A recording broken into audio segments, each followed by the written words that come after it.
안녕하세요. 8장 국제경제와 환율 강의 계속하겠습니다.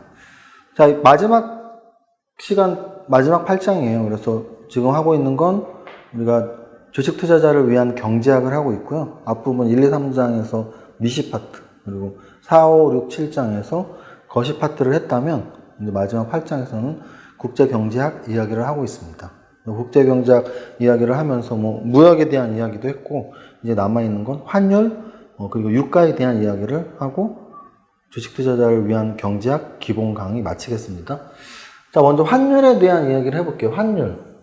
자, 사실은 우리 여행 자유화 또는 수입 자유화, 이런 자유화가 있기 이전에 60년대, 70년대 이럴 때는 우리 일반 서민들은 환율이 뭔지도 몰랐고요. 뭔지 알 필요도 없었어요. 왜? 아니, 해외여행도 자유롭게 못 가고 수입 물품도 자유롭게 사질 못하는데 일반 서민들이 환율을 알 필요가 없잖아요. 알 수도 없고 알 필요도 없고. 근데 요즘에는 젊은 친구들도 환율을 되게 잘 알더라고요. 왠지 아세요?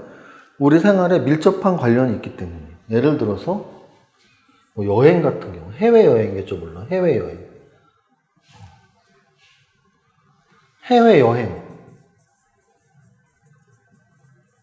또는 해외 구매, 이런 게 다반사가 됐기 때문이에요. 그래서 직구 사이트 이런 말 있잖아요. 직구 사이트가 남자분들은 야 무슨 투수 직구 던지는 사이트야 이럴 텐데 여자분들은 많이 아시죠. 그래서 직접 구매하는 해외 사이트를 직구 사이트라고 그러잖아요. 그래서 직구 사이트에서 내가 못 구하는 물건들을 구할 수도 있고, 또 해외여행도 사실은 1년에 이렇게 한 번, 두 번씩 다니시는 분들도 많더라고요. 그래서 그럼 환율을 우리가 한번 여행을 할지 이런 해외 구매할 때 환율이 어떻게 돼야지 좋은지를 한번 알아볼게요. 예를 들어 우리가 미국 여행을 가려는 거예요. 미국 여행. 또는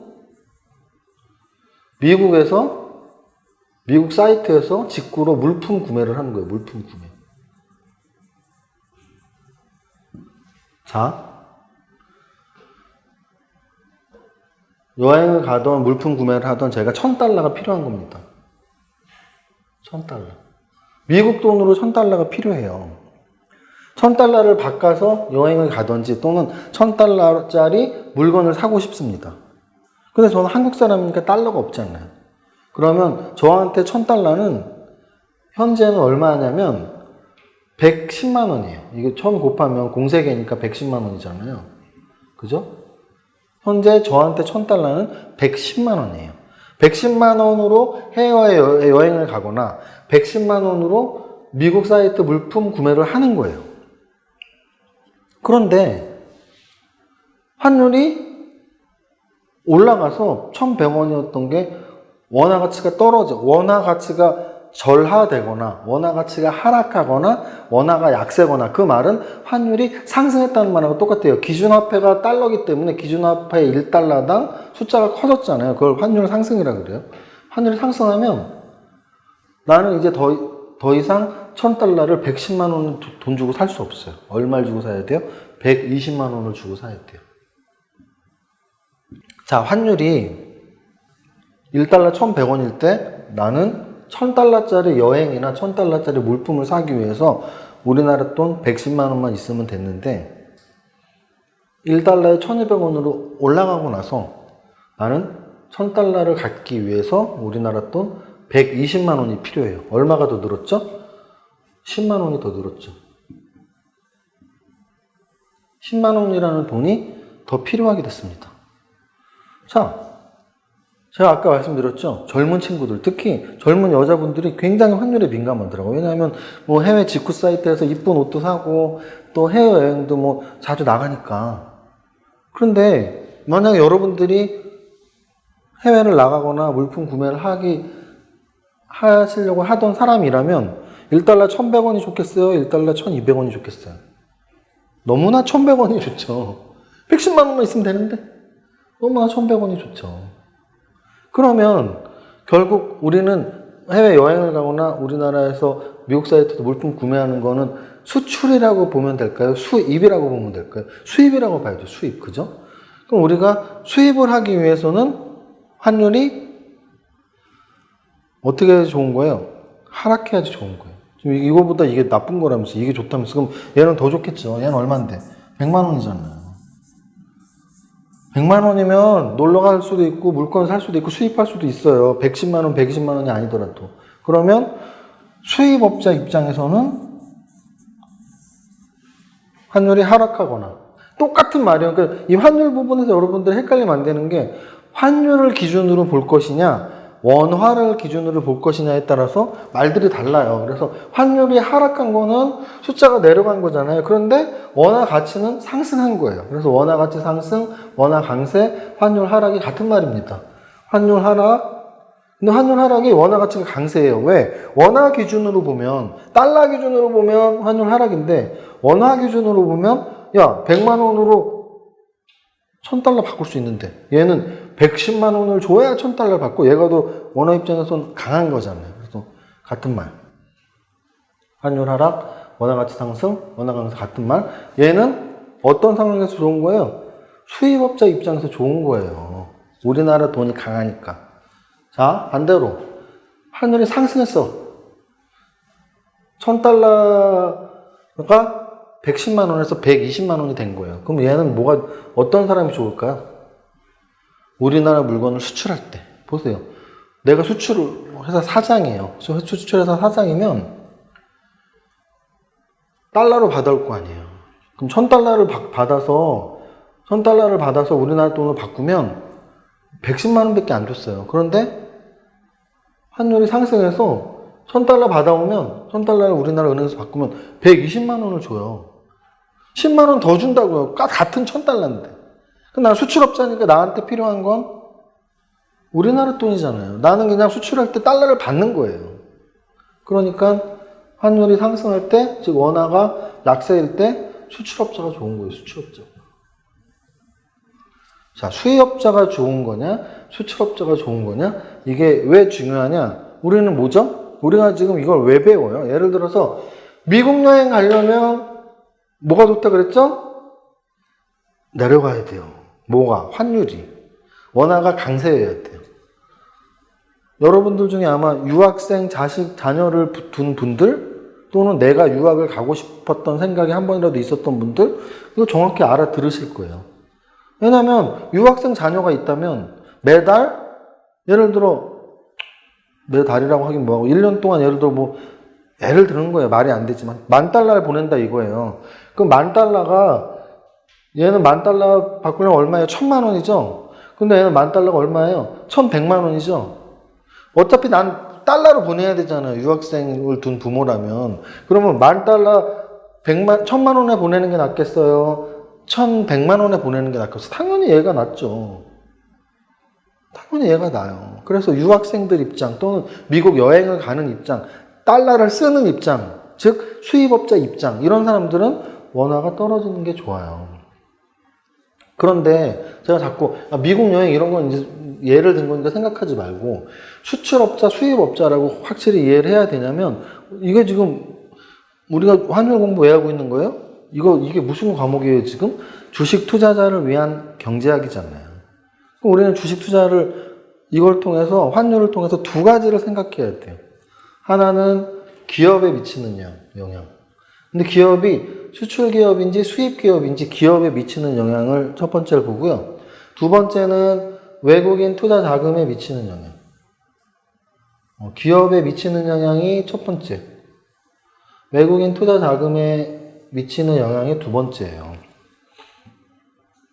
그래서 우리는 주식 투자자이기 때문에 환율이 올라갔다, 원화가 약세다라고 했으면 일단 수출 기업한테 괜찮겠는데?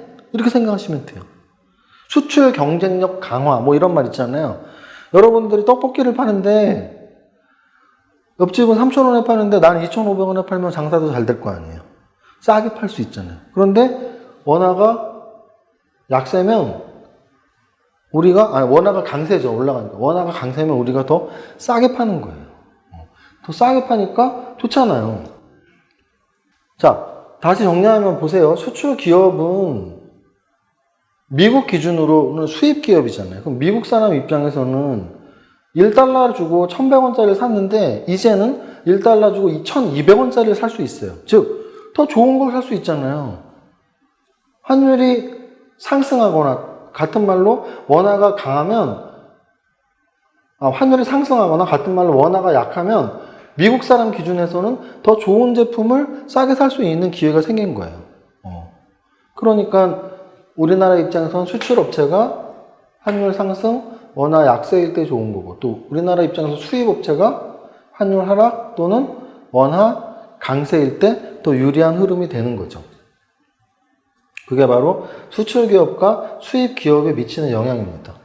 자, 그런데 사실은 이렇게 개별 기업에 미치는 영향보다 더 중요한 게 이제 시장 전체에 미치는 영향이 중요한 거예요. 자, 보세요. 외국인들이 우리나라에 투자를 합니다. 그 외국인들이 우리나라에 투자를 하는 이유는 우리가 주식 투자를 하는 이유하고 똑같겠죠. 뭘 위해서죠?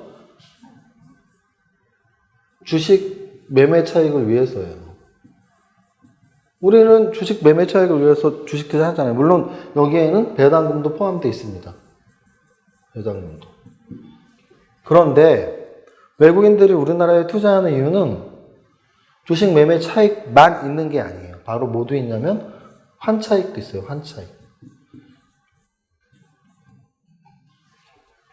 자, 환차익도 있어요. 환차익은 뭐냐면 외국인들이 우리나라에 무슨 돈으로 투자를 하죠?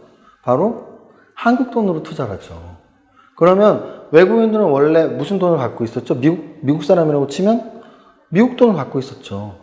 자, 환차익은 뭐냐면 원래 달러를 갖고 있었어요. 근데 원화로 바꿨잖아요. 그러면 달러를 갖고 있다가 원화를 바꾼 게 어떨 때 좋을까요? 어떻게 되면 좋을까요? 얘를 갖고 있으니까 얘가 강하면 좋은 거 아니에요? 맞지 않아요? 외국인들 입장에서 우리나라에 주식 투자를 한다는 건 달러를 원화로 바꾸고 투자를 하는 거잖아요.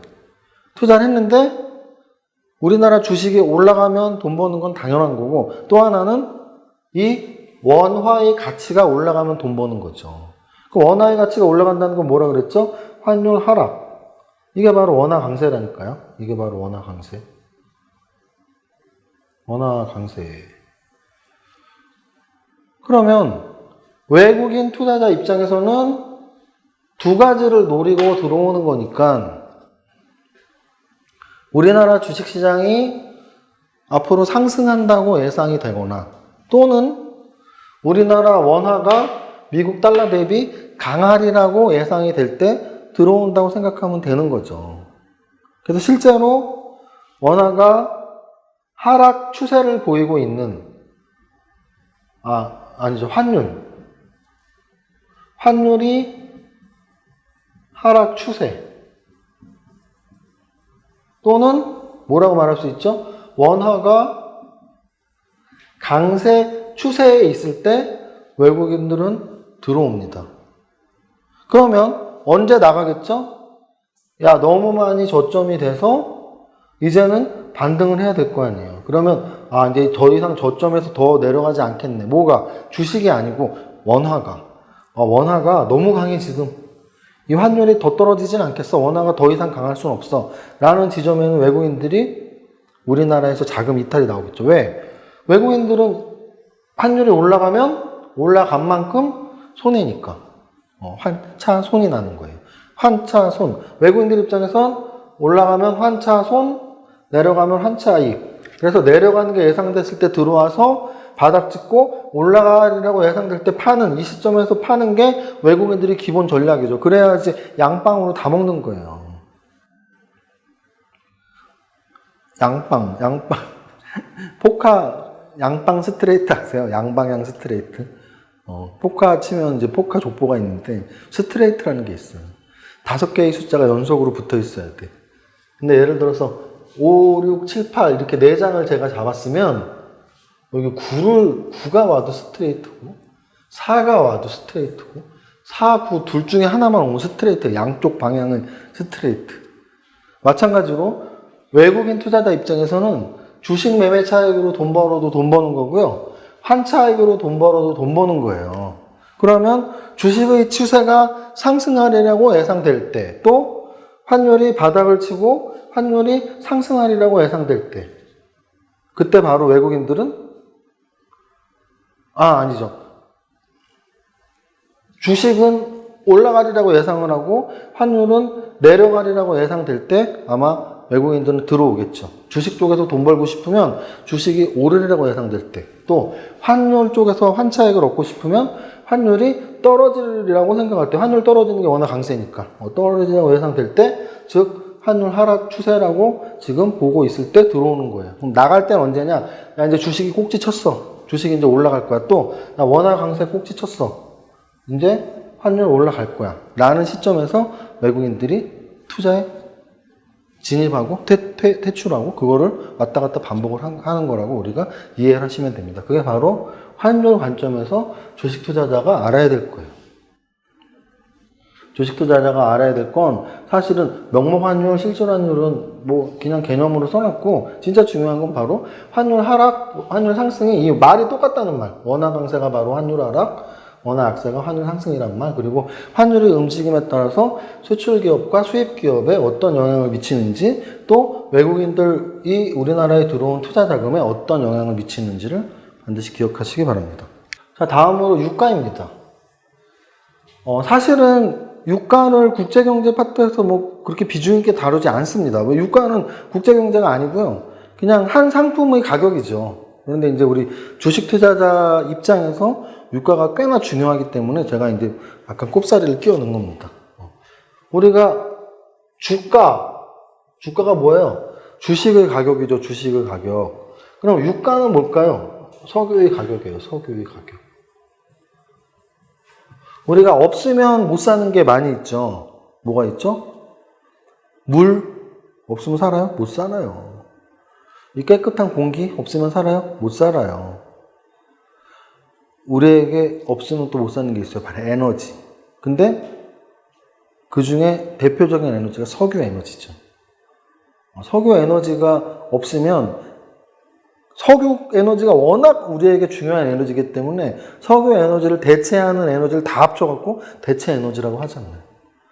석유가 전통적으로 거의 유일한 에너지였던 셈이죠. 그런데 요즘에는 석유가 우리 환경에 별로 안 좋은 거 아니야? 그래서 대체할 수 있는 에너지, 그게 바로 뭐 태양광 에너지, 풍력 에너지 뭐 이런 거잖아요. 전통적으로 우리가 에너지가 없으면 못 산다. 다른 말로 석유가 없으면 못 산다. 그래서 석유의 가격은 너무나 중요하죠. 우리나라 회사들 중에도 유가에 관련된 정유업종 또는 화학업종을 하고 있는 회사들도 굉장히 많습니다. 그래서 유가에 의해서 우리나라 경제가 움직인 적이 있었는데요. 아까 말씀드렸지만 환율도 개별 기업에 영향을 미칠 때가 있고, 또 외국인 자금 전체에 영향을 미칠 때가 있다고 말씀드렸죠. 마찬가지로 석유의 가격도 개별 기업에 영향을 미칠 수도 있고, 외국인이 아니죠. 바로 외국인이 아니고 우리나라 시장 전체에 영향을 미칠 수도 있습니다. 먼저 과거에 시장 전체에 영향을 미쳤던 시기를 보면 사실은 원칙적으로는 유가가 급등하면 우리나라 경제가 좋을까요? 나쁠까요? 나빠요.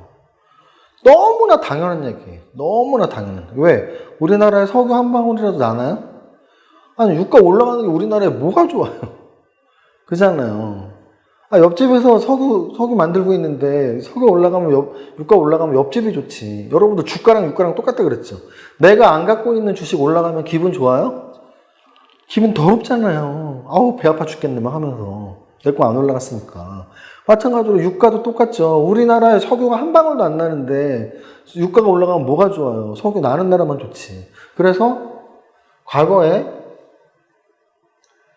중동이 불안하거나 뭐 이라크 전쟁이랄지 뭐 이란 뭐 이런 여러 가지 중동의 문제들, 이스라엘과의 문제들, 이런 문제가 있을 때 중동이 불안할 때 유가가 올라갑니다. 또 오페크가 공급 감축을 통해서 야 우리 공급 감축이라는 말은 뭐예요? 야 석유 그만 생산해. 왜? 가격 올리려고. 가격 올리면 누구네가 좋다는 거예요. 석유 나는 회사가 좋은 거예요. 석유 나는 나라가 좋은 거예요. 그러니까 자기네는 가격이 올라가야지 좋으니까 야 석유 그만 생산해. 그게 오페크잖아요. 자기네끼리 석유 나는 중동의 나라들끼리 뭉쳐갖고 야 우리 너무 많이 생산하면 가격이 떨어지니까 조금 생산해서 비싸게 팔아먹자. 그게 바로 오페크의 공급 각축이잖아요. 그럼 이럴 때 유가 급등기에 우리나라 경제가 좋다고요, 나쁘다고요? 원칙적으로 좋지 않습니다. 우리나라 석유 한 방울도 안 나는데요. 그래서 1980년대의 3저 호황이 뭐냐면 저유가, 저금리, 저항률이 뭐냐면 바로 다 이런 것들이 낮아서 우리나라 경제가 80년대에 좋았다는 뜻이에요. 그러면 반대로 오일 쇼크라는 말 들어보셨어요? 오일 쇼크? 오일 쇼크. 석유가 금값이었어요. 석유가 금값. 석유값이 금값이었던 오일 쇼크 당시에는 바로 우리나라 경제가 박살이 났었겠죠. 왜? 석유 한 방울 안 나는 회사에서 석유값이 금값이면 뭘 어떻게 살아요, 우리나라가. 원조료가 석유인데. 그래서 유가가 올라갈 땐 원칙적으로 우리나라 경제 안 좋습니다. 반대로 유가 급락기. 중동이 안정적으로 움직이고 중동이 정치적 안정을 이루고 있고 또 오페크가 막 이렇게 똘똘 뭉치지 않고 오페크의 나라들이 서로 좀 관계가 안 좋아. 그래서 야 그냥 우리 공급 경쟁 그냥 하면서 야 너 우리나라 지금 돈 필요해. 우리 석유 더 생산해야 돼. 이러면서 계속 공급 경쟁을 하고 있어요. 그러면 유가가 급락하겠죠. 그럼 어떻게 돼요? 오일 쇼크의 반대잖아요. 그러면 경제가 좋아요. 여기 있잖아요. 3저 호황, 저유가, 낮은 유가일 때 우리나라 경제가 좋았었던 얘기입니다. 그런데 이거 옛날 얘기예요. 호랑이 담배 피던 시절. 지금은 80년대 3저 호황을 사실은 얘기할 필요도 없죠. 왜? 지금은 2017년이잖아요. 80년으로 치면 지금 거의 3, 40년이 지난 얘기죠. 지금은 어떤 시대에 살고 있냐면 최근 유가는 장기적으로 급락을 했어요. 근데 단기 반등의 시기예요. 요즘 시기에는 어떤지 아세요? 유가가 너무 낮은 건 안 좋은 거야. 그래서 유가가 올라줘야 돼. 이런 시기예요. 특히 글로벌 증시에서 유가가 너무 낮으니까 문제점이 많은 거예요. 그래서 유가 좀 반등을 해야 되는데 그래서 요즘은 유가가 반등을 하면 미국 증시가 안정적이에요. 유가가 급락하면 떨어져요. 그것 때문에. 그럼 우리나라 증시는 유가의 영향을 받는다기보단 미국 증시의 영향을 받아요. 우리나라는 원칙적으로는 유가가 떨어져야 좋다니까요. 석유 한 방울도 안 나니까. 그런데 미국 증시가 그렇게 유가의 움직임에 영향을 받아요. 그럼 우리나라는 유가보다는 미국의 영향을 받으니까 유가가 떨어지면 미국이 안 좋대. 그럼 우리나라도 안 좋아요. 유가가 오르면 미국이 좋대요. 우리나라도 좋아요. 이런 영향이 좀 반복되고 있어요. 그래서 막 헷갈립니다. 유가 떨어지는 게 좋은가? 오르는 게 좋은가? 유가가 미국 증시에 영향을 미친다는 걸 생각을 하시면 답이 나오는 겁니다. 다음으로 업종별로 접근할 때는 결국은 정유주, 화학주 등의 업종에 특히 주의해야 된다고 써 있습니다. 그래서 정유주, 화학주, 항공주 이런 것들에 대해서 유가가 직접적인 영향을 미치는 거예요. 예를 들면 항공주 같은 경우는 어떻겠어요? 유가가 떨어져야 좋은 거예요. 왜? 여러분들 비행기 타잖아요. 비행기의 원료는 석유잖아요. 그러면 휘발유가 떨어져야 좋은 거 아니에요. 그러면 얘네가 원가가 많이 낮아지겠죠. 여행 원가가. 그런데 얘네는 좀 다릅니다. 얘네는 재고라는 게 많이 있어요. 재고. 그러니까 얘네는 우리나라에서 석유가 나는 게 아닌데 석유를 갖고 있는 애들이에요. 그잖아요. 정유업종들 석유를 갖고 있잖아요. 그러니까 유가가 오르면 얘네는 주가가 올라가요. 더군다나 어떤 영향이 있냐면 재고에다가 영향 플러스 판매가의 영향이에요. 판매가. 얘네의 제품들은 유가하고 비례를 합니다. 그래서 유가가 오르면 원가도 오르지만 원가가 오른 만큼 판매가가 비례해서 오르니까 더 많이 팔아요. 매출이 더 많이 잡혀요. 이해하셨어요? 원재료가 올라간 만큼 판매가를 바로 올려버리니까, 그래서 얘네는 재고에서도 플러스가 나고 판매가 올린 거에서도 플러스가 나고 하기 때문에 얘네 같은 경우는 유가가 올라가면 오히려 정유주, 화학주가 좋은 움직임을 보이는 거죠. 그래서 여러분들이 아까 환율하고 유가하고 똑같이 인식을 하세요.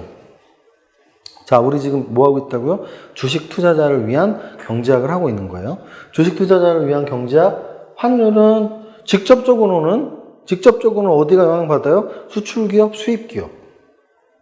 시장 전체로는 어디가 영향을 받아요? 외국인의 투자. 유가는 직접적으로는 어디가 영향을 받아요? 정유주, 화학주, 항공주. 간접적으로, 시장 전체적으로는 어디가 영향을 받아요? 미국 증시를 따라가는 우리나라 증시.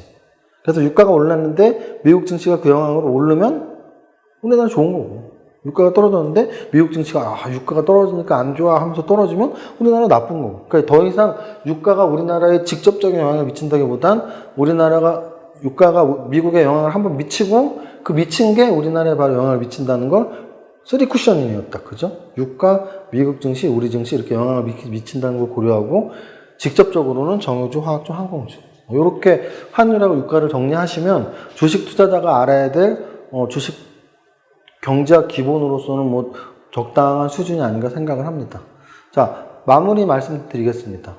사실은 제가 주식 전문가로서 20년을 살았지만 경제학 전문가는 아닙니다. 경제학 전공도 아니고요. 뭐 경제학 석박사도 아니고요. 어디서 강의를 해본 적도 없고요. 다만 경제학 전체는 초보지만 주식 투자자가 알아야 될 경제학에 대해서는 설명할 수 있는 부분이 있겠다 싶었고, 또 하나는 제가 대학 때 경제학을 너무 좋아했었어요. 너무 좋아해서 주식 투자자로서 경제학을 많이 생각을 하면서 매매를 했는데 도움이 많이 되더라고요. 그런 여러 가지 경험 때문에 주식 투자자를 위한 주식 투자를 위한 경제학 기본반을 한번 1장부터 8장까지 설명을 드려봤습니다. 마무리 시점에 1장부터 3장까지는 미시 경제학 부분에서 특히나 중요한 수요 공급 법칙을 바탕으로 시장에서 물품 또는 서비스 재화의 가격이 어떻게 형성되는지, 수요 곡선과 공급 곡선이 만나는 데서 균형량과 가격이 형성된다는 걸 강조를 드렸고요. 그 다음에 4장부터 7장까지 거시경제에서는 국민소득, 물가, 실업률, 인플레이션, 이러한 거시지표들에 대한 용어 설명 또는 관련 이론들, 그리고 한 나라의 정책이 금융정책과 재정정책 또는 통화정책, 그러니까 통화정책을 뭐 금융정책이라고 할 수도 있고요. 또 다른 한 축은 재정정책. 그래서 재정정책을 통해서 정부 지출과 조세를 조절하면서 경제정책을 피거나 또는 통화량 조절 또는 이자율 조절을 통해서 금융정책을 쓰고 있는 이유에 대해서 한 나라의 정부가 그 나라의 경제에 미치는 영향이 얼마나 큰지 그런 거에 대해서 공부를 했고, 마지막으로 8장의 국제경제에서는 환율, 유가, 무역, 국제수지 뭐 이러한 용어들에 대해서 여러분들에게 설명을 했습니다. 자, 여러분 뭐 날도 덥고 재미도 없는 경제학, 그래도 총 8장까지 강의 듣느라 수고하셨습니다. 자, 이 정도로 경제학 기본 강의 마치겠습니다. 감사합니다.